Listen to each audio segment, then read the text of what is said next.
जरा सोचो अगर एक शाओलिन मॉन्क एक आम स्कूल में पढ़ने लगे, क्या हालत होगी बाकी बच्चों की। कुछ ऐसा ही होता है हमारी आज की कहानी में। कहानी की शुरुआत होती है ली नाम के एक लड़के से जो एक शाओलिन गुरुकुल में कुंफू सीखता था। वो जन्म से ही यहाँ पर ट्रेनिंग ले रहा था। एक दिन ली गुरुकुल के मंदिर में गया और माफी मांगी क्योंकि अब जो वो करने वाला है वो शायद सही नहीं होगा। उसी वक्त एक योद्धा ने साइड से उस पर हमला कर दिया। अचानक हमले से ली चौंक गया, लेकिन उसने जैसे तैसे वार का सामना किया। योद्धा ने उसे दीवार पर फेंक दिया, लेकिन ली कूदकर वापस आ गया। उसने हवा में ही योद्धा के सीने पर वार किए और कुछ ही पलों में उसे हरा दिया। इसके बाद बारी आई एक तलवारबाज योद्धा की। ली ने उसे भी अपनी काबिलियत से धूल चटा दी। इसके बाद वो तीसरे योद्धा की ओर बढ़ा। हालांकि वो योद्धा ध्यान में बैठा था, लेकिन फिर भी ली के आने की आहट सुनकर उसने अपनी माला शीशे में दे मारी, जिससे ली की आंखें चौंधिया गई। अगले ही पल में उसने ली को उठाकर जमीन पर पटक दिया। योद्धा बस जीतने ही वाला था कि ली फिसल कर बच गया और फिर दोनों में जबरदस्त लड़ाई शुरू हो गई। अंत में जीत ली की ही हुई। फिर वो मंदिर में सर झुकाकर बाहर चला गया। गुरुकुल के टीचर ने उसे बताया कि परीक्षा में उसने सबसे ज्यादा हुनर दिखाया है, इसलिए उसे शहर के नए स्कूल में जाने का मौका मिलेगा। शहर में वो 3 लोगों के परिवार के साथ रहेगा, जिसमें 2 बच्चे और एक उनका पिता है। वो आदमी दरअसल एक साइंटिस्ट है जो गुरुकुल के टीचर को जानता था। इसके बाद ली नए शहर की ओर रवाना हो गया। नए स्कूल में एक 15 साल का लड़का फैंग था जो टाइकोंडो का खिलाड़ी था। उसकी छोटी बहन शैन शैन अपने भाई से बेहद प्यार करती थी। स्कूल के टाइकोंडो क्लब को लैन संभालती थी। वो फैंग के मुकाबले देखकर उसे उसकी कमियां बताती थी ताकि वो और बेहतर हो सके। लैन का भाई तो एक नंबर का पेटू था। उसे हर वक्त खाने के सिवा कुछ नहीं सूझता था। वो चारों अच्छे दोस्त थे और आसपास ही रहते थे। दरअसल ली लैन के घर ही रहने आने वाला था। उनके पिता डॉक्टर हैन कड़ी मेहनत से काम में जुटे थे। उसकी पत्नी कई साल पहले गुजर गई थी, तो अब वो काम में मस्त रहता था। वो एक खास डिवाइस तैयार कर रहा था जिस पर शहर के गुंडों की नजर थी। डॉक्टर हैन ने बच्चों को कॉल किया, पर लैन खुश नहीं थी क्योंकि उसके पिता कभी घर ही नहीं आते थे। डॉक्टर हैन ने जल्द ही आने का वादा किया और उन्हें एक तोहफा खोलने को कहा जो उसने घर पर भिजवाया था। असल में उस डब्बे में वही डिवाइस था जो वो गुंडे चुराना चाहते थे।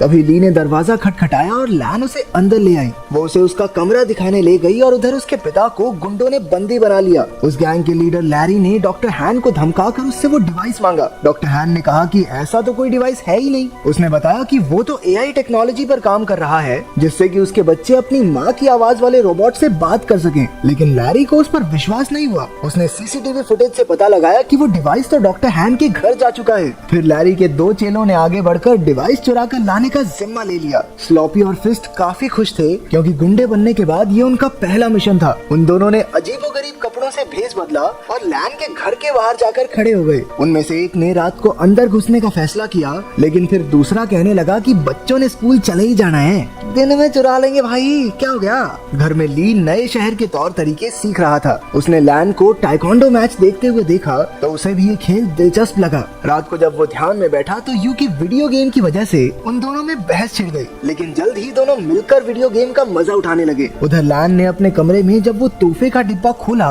तो उसमें एक पांडा की चेन निकली। वो नहीं जानती थी कि दरअसल ये पांडा वो पेन ड्राइव है जिसके पीछे वो गुंडे कब से पड़े हैं। जब लैन ने बटन दबाया तो पांडा ने उसे पासवर्ड रखने को कहा। तभी लैन ने कहा कि कैसा पासवर्ड, और अनजाने में यही पासवर्ड सेट हो गया। फिर पांडा को ऑन करने पर उसे पता चला कि उसमें उसकी माँ की आर्टिफिशियल इंटेलिजेंस वाली आवाज है। अगली सुबह ली यू और लैन के साथ स्कूल के पहले दिन के लिए निकल पड़ा। उन दोनों गुंडों ने बच्चों को बाहर जाते देखा और अपने प्लान को अंजाम देने का फैसला किया, लेकिन तभी उनमें से एक की नजर उस पैंडा की चेन पर पड़ी जो लैन ने अपने बैग से टांग रखा था। अब उन्होंने लैन से वो डिवाइस छीनने का प्लान बनाया। रास्ते में लैन ने ली को फैंग से मिलवाया। उसी वक्त एक गुंडे ने चुपके से की चेन चुरा ली और वहाँ से भाग गया। तभी ली ने उसे देख लिया और अपनी फुर्ती दिखाते हुए उसने गुंडे को झट से पकड़ लिया। तभी फैंग भी उसका साथ देने आ गया और दोनों ने मिलकर उस गुंडे की खूब धुलाई की, लेकिन वो गुंडा अब भी नहीं माना और एक बार फिर से पैंडा चुरा कर भाग निकला। अब की बार उन सभी दोस्तों ने मिलकर उसे कचरे के डब्बे में फिट करके सड़क से लुढ़का दिया।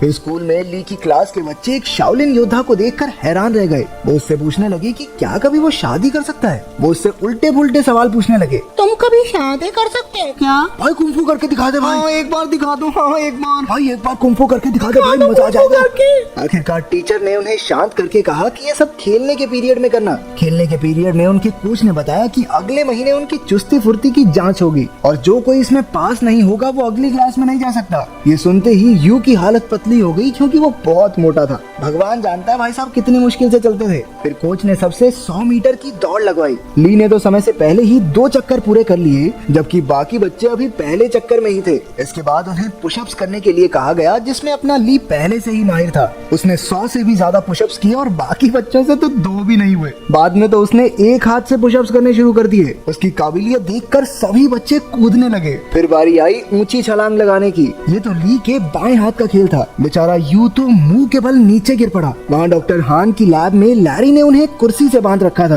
और उसे गोल्फ बॉल से पीट कर परेशान कर रहा था। रात को वो दोनों गुंडे मौका देखकर लैन के घर में घुस आए। तभी ली की नजर उन पर पड़ गई और वो एक खिलौने के पीछे छिपकर उन्हें डराने लगा, लेकिन उन्होंने जल्द ही उसे देख लिया और मौका देखकर उस पर हमला कर दिया। जब लैन वहाँ पहुंची तो गुंडों ने पैंडा चुरा लिया और फरार हो गए। ली ने लैन और यू को सारी कहानी बताई, लेकिन उन दोनों को लगा कि वो मजाक कर रहा है। इसके बाद हम देखते हैं कि वो दोनों गुंडे अपने मुंह में गोल्फ बॉल्स भरकर लेटे हुए थे। असल में उन्होंने गलती से पैंडा की चेन की जगह वैसा ही दिखने वाला एक परफ्यूम चुरा लिया था। लैरी को एक खास डिवाइस 3 दिन के अंदर किसी कंपनी को बेचना है और इसीलिए अब उसे बेचैनी होने लगी। उसने बड़े गुस्से में उन दोनों गुंडों की गोल्फ बॉल्स से निशाना लगाया और उन्हें धमकाकर जल्द से जल्द वो खास डिवाइस लाने का ऑर्डर दे दिया। अगले दिन स्कूल में सारे बच्चे फैंग का टाइकोंडो मुकाबला देख रहे थे। वहीं यू और शैन शैन पीछे बैठी 2 बदसूरत लड़कियों के बारे में बातें करने लगी। ये लड़कियां कोई और नहीं बल्कि वो दोनों गुंडे ही थे जो भेस बदल कर वहाँ आए थे। उन्हें लैन के बैग पर वो पैंडा दिखाई दिया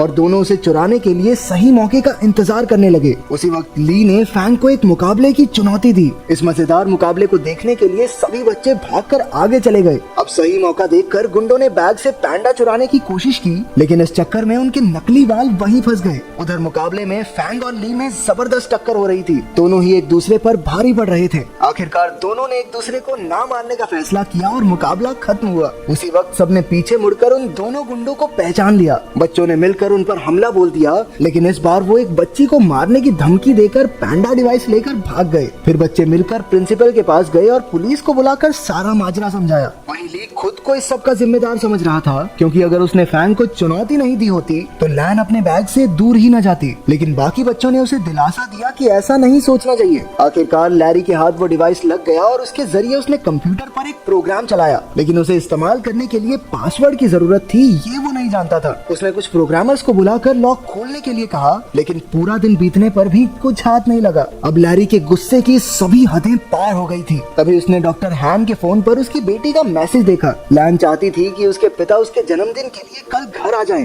लैरी ने डॉक्टर हान की तरफ से कल पार्टी में पहुंचने का वादा कर दिया। अगले दिन लैन और उसके दोस्त जन्मदिन की पार्टी की तैयारी कर रहे थे। बाकी सब लैन को घर में अकेला छोड़कर उसके लिए तोहफे लेने गए। तभी लैन को उसके पिता का मैसेज मिला कि वो घर के बाहर आ गया है, लेकिन जैसे ही वो बाहर निकली उसे किसी ने अगवा कर लिया और गाड़ी में डालकर ले गया। उसी वक्त ली और उसके दोस्तों ने लैन को वैन में देखा और अपनी साइकिल्स लेकर उसका पीछा करने लगे। अंत में सब डॉक्टर हान की लैब में पहुंचे और लैन को ढूंढने लगे। वहीं लैरी और उसके बिजनेस पार्टनर में बहस छिड़ी हुई थी, क्योंकि लैरी उस खास डिवाइस को कल बेचने वाला था, लेकिन अब तक उसे उसका पासवर्ड तो पता नहीं। अब लैरी गुस्से में लैन के गले पर चाकू रखकर उससे पासवर्ड पूछने लगा। लैन ने जवाब दिया, कैसा पासवर्ड? और उसी वक्त वो प्रोग्राम चालू हो गया। बाहर शुरुआत वाले दोनों गुंडे अड्डे की रखवाली कर रहे थे। ली और फैंग ने उन पर हमला करके उन्हें कुछ ही पलों में चित कर दिया, लेकिन इसके बाद उनका सामना हुआ लैरी के आदमी ब्रैडली से। वो भी एक खतरनाक फाइटर था, इसलिए ली और फैंग मिलकर भी उसे हरा नहीं पा रहे थे। अंदर लैब में लैरी की डील पक्की होने ही वाली थी